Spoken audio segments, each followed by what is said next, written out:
오늘 새해 첫 번째 주일인데요.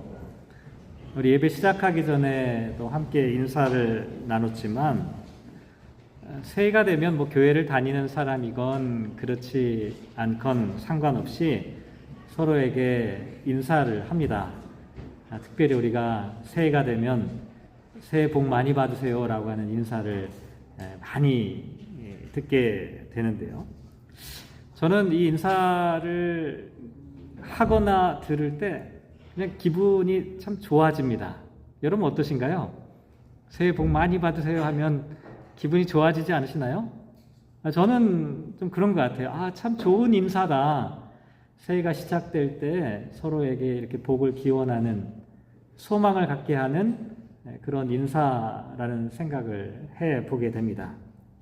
그런데 성경을 찾아보면요, 성경에 이런 인사가 엄청 많아요. 복을 기원하는 인사가 어마어마하게 많습니다.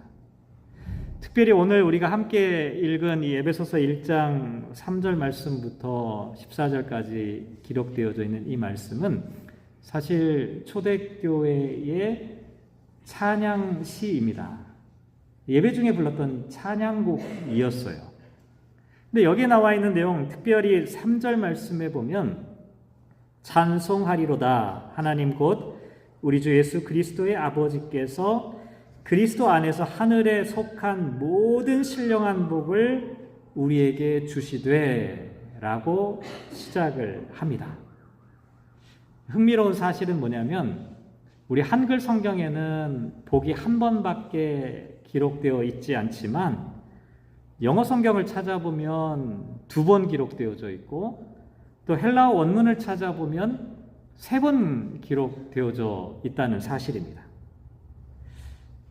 이 짧은 구절 안에 3번이나 축복의 인사가 담겨 있다는 것인데요.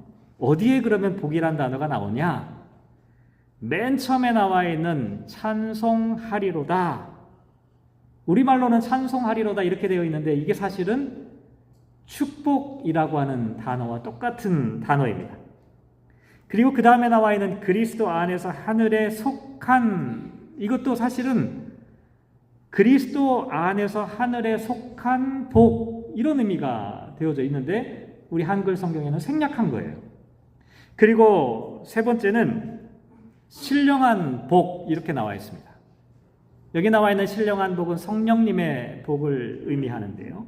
그러니까 이 구절 안에는 찬송하리로다라고 하는 복이 들어가 있고 또한 그리스도 안에서 하늘에 속한 복이 들어가 있고 신령한 복, 성령님의 복이 함께 포함되어져 있죠.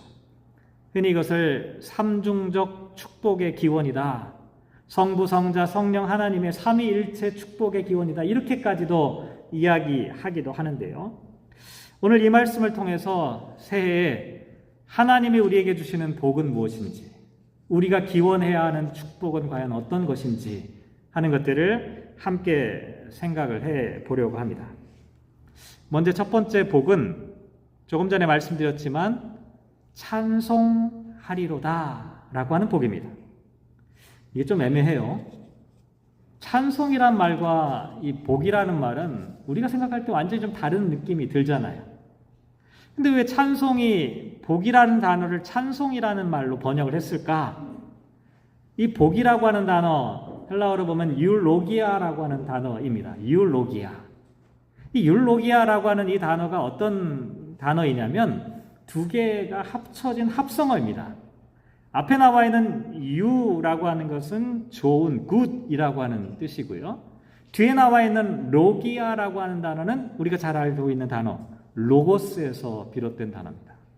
그러니까 유로기아라고 하면 무슨 얘기냐면 좋은 말씀, 좋은 이야기라고 하는 뜻이에요. 그러니까 이게 사람들에게 좋은 말 하면 뭡니까? 이게 축복이에요. 사람에게 좋은 말.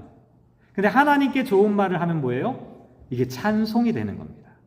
그러니까 이 똑같은 단어, 유로기아라고 하는 단어를 누구를 대상으로 사용하느냐에 따라서 이게 축복이란 단어로 번역될 수도 있고 또 찬송이란 단어로 번역될 수 있다는 것이죠.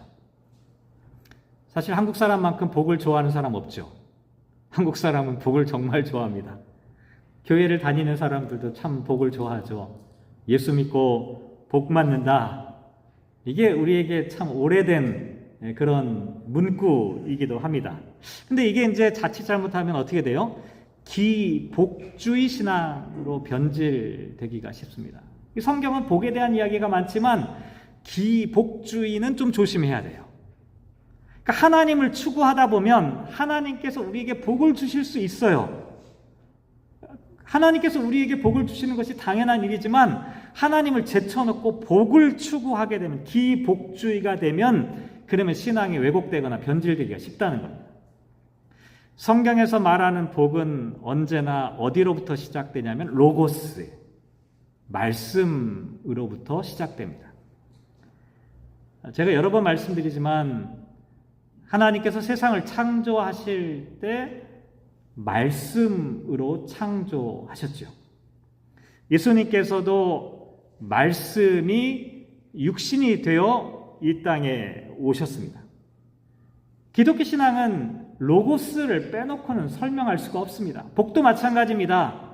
우리가 추구하는 복은 하나님의 말씀으로부터 비롯되어집니다. 왜냐하면 성경에서 말하는 복은 생명을 살리고 존재를 일으켜 세우는 하나님의 말씀이 저와 여러분의 삶에 임하는 것이고, 또 하나님의 말씀을 좋은 말씀, 생명의 말씀, 창조의 말씀으로 우리가 받아들이는 것이기 때문입니다.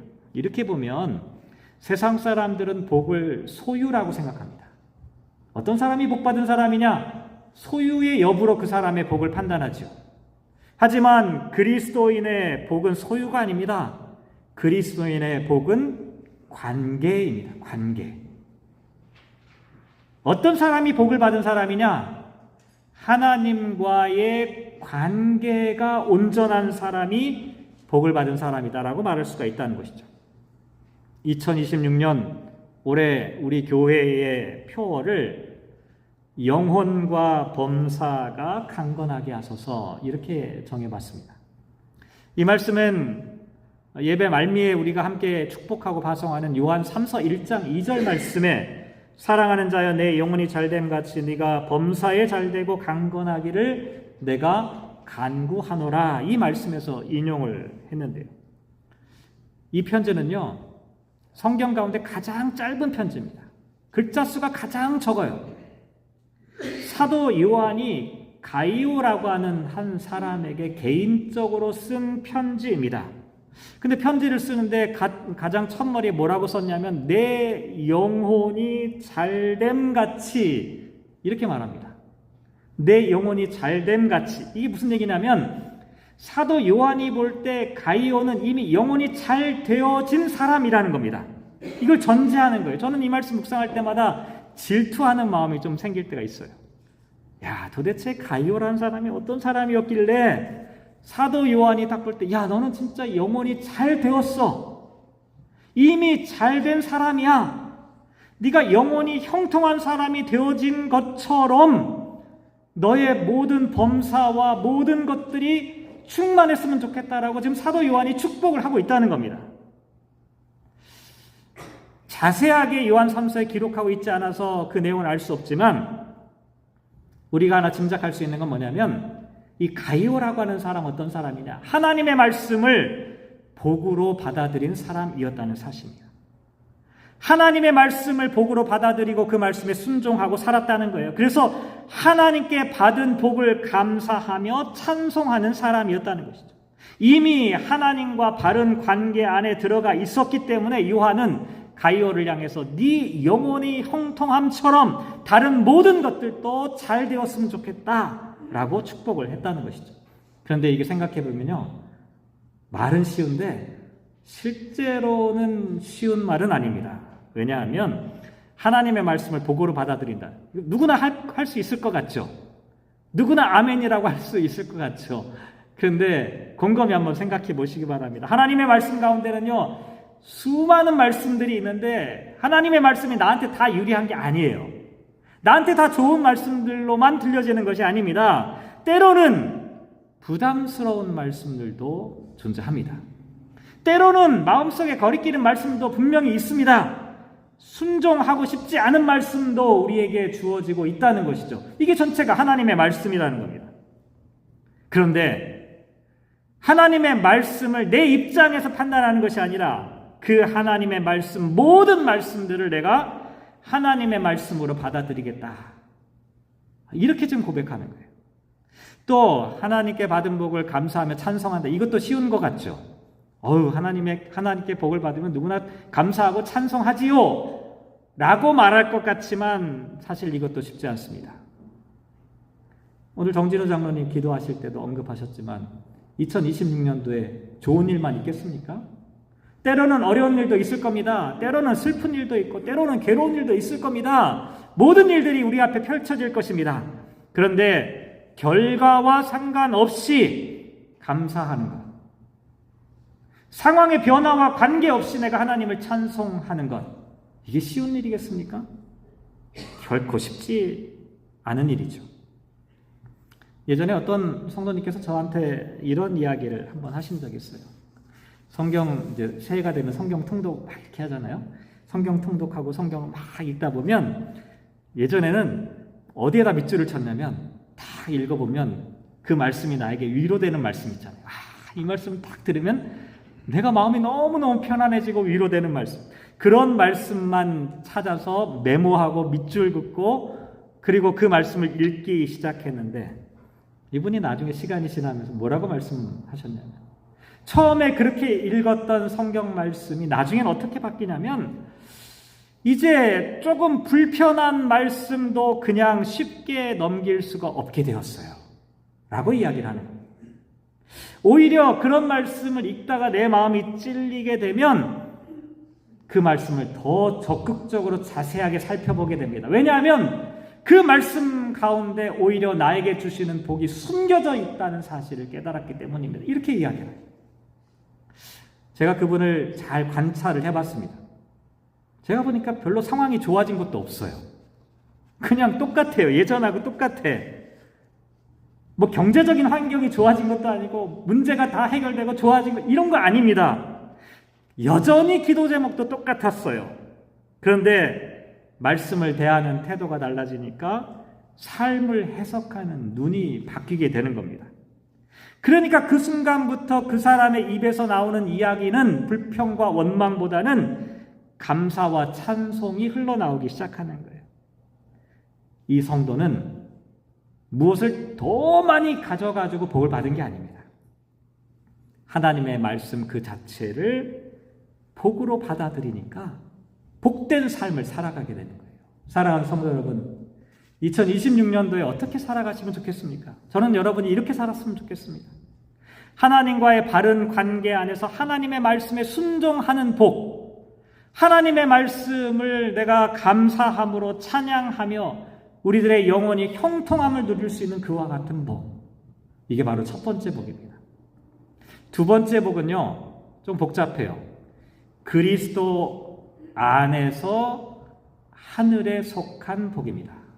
이 두 가지가 지금 수식어가 있어요. 그리스도, 예수 그리스도 안에서라고 하는 게 있고 다른 하나는 하늘에 속한, 이 두 가지가 있습니다. 그리스도 안에서, 영어로 in Christ인데요.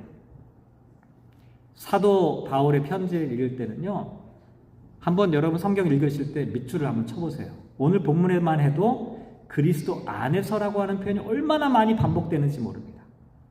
사도 바울은 우리가 현재 사용하는 크리스찬이라고 하는 단어 한 번도 사용한 적이 없어요. 그리스도 안에서.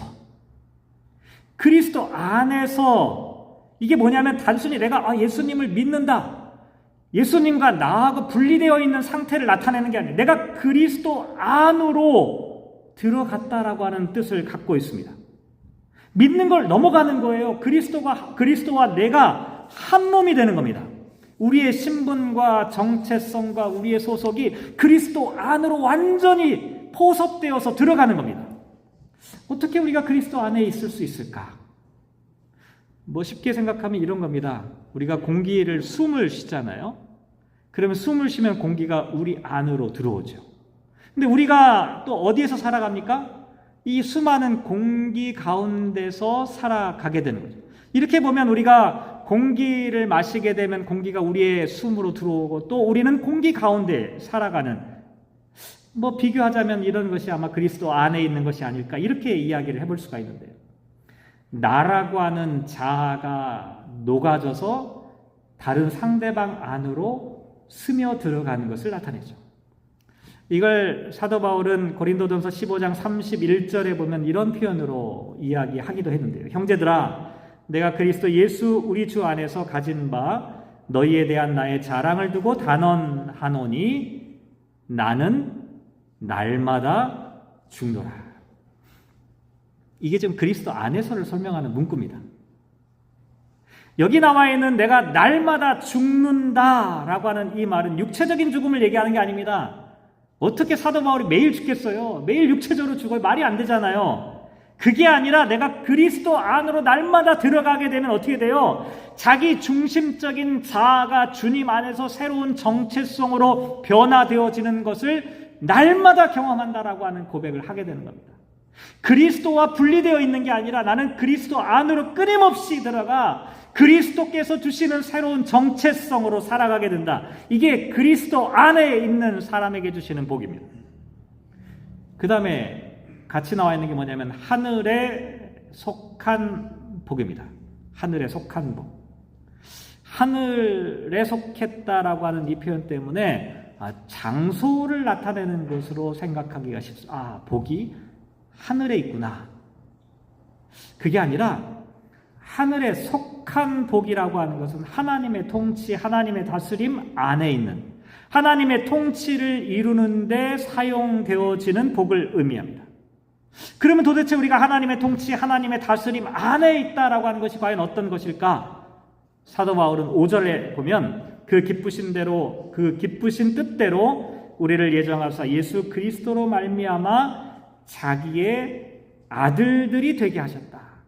또 7절에 보면 우리는 그리스도 안에서 그의 은혜의 풍성함을 따라 그의 피로 말미암아 속량 곧 죄사함을 받았다. 이렇게 말합니다.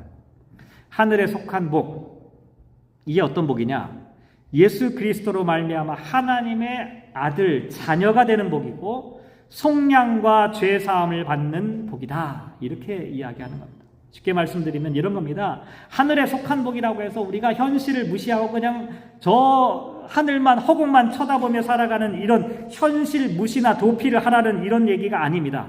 오히려 이 땅에서 어떻게 살아야 되느냐? 하나님의 자녀로 살아가는 겁니다.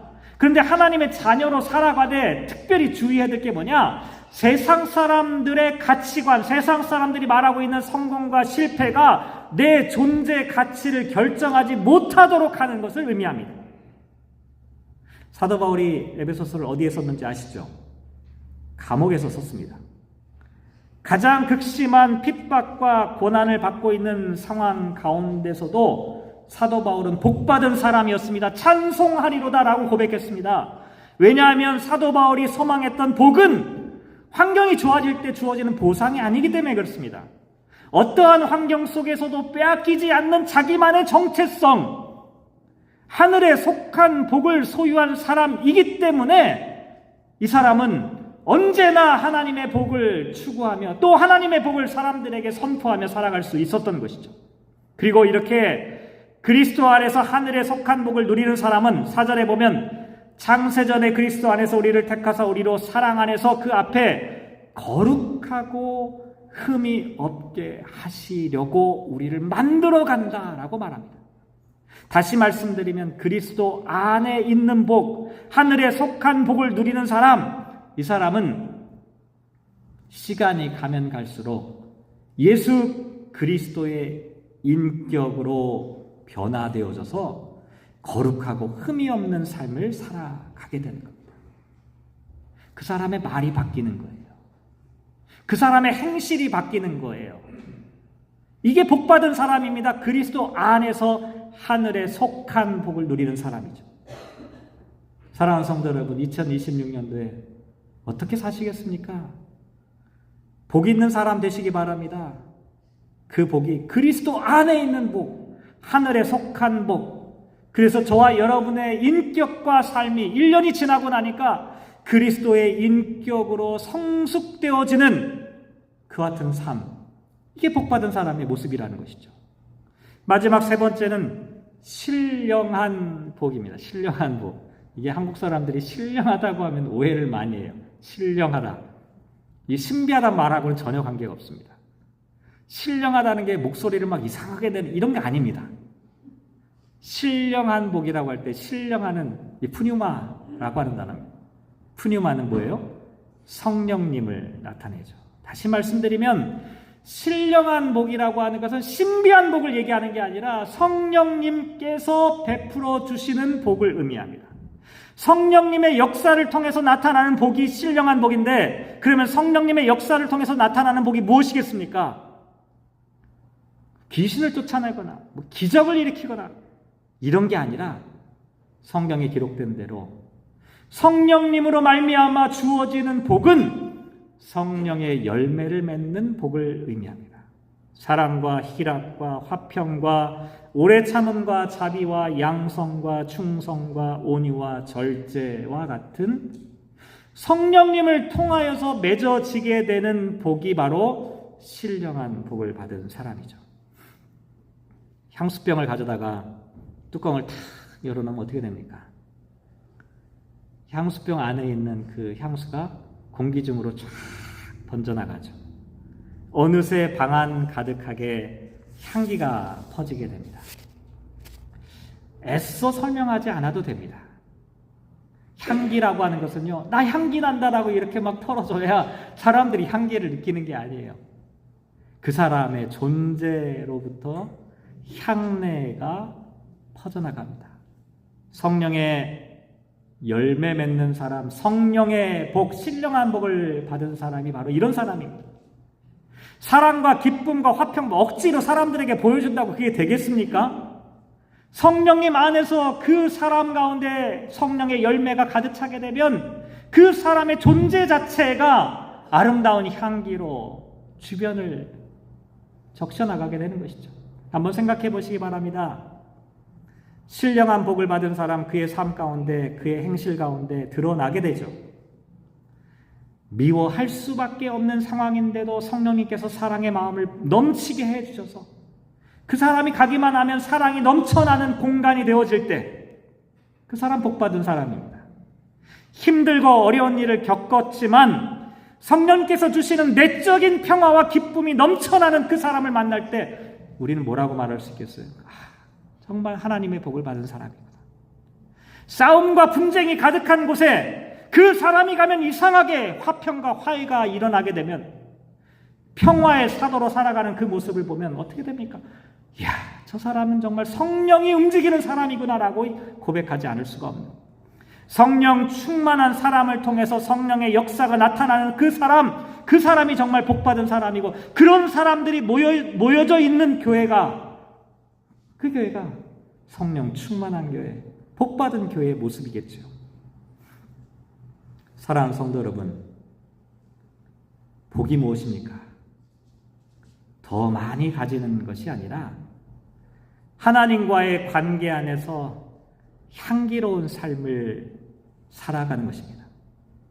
간절히 바라기는 새해에는 우리 모두 하나님의 말씀을 복으로 받아들이고 그리스도 안에서 하늘에 속한 복을 누리며 신령한 복, 성령의 복, 성령의 열매 맺는 그와 같은 복된 삶을 살아가시기를 주님의 이름으로 간절히 축복합니다. 기도하겠습니다.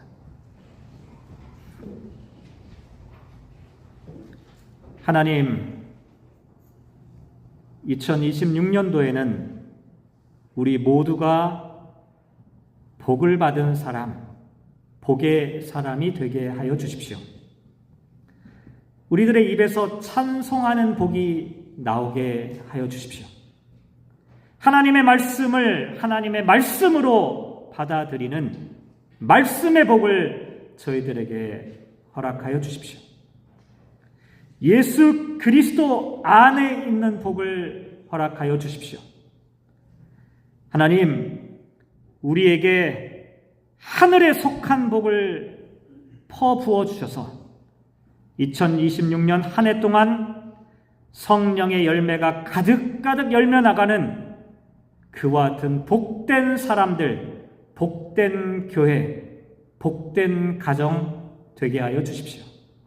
함께 하시기를 간절히 소망하며 이 모든 말씀 예수님의 이름으로 기도합니다. 아멘.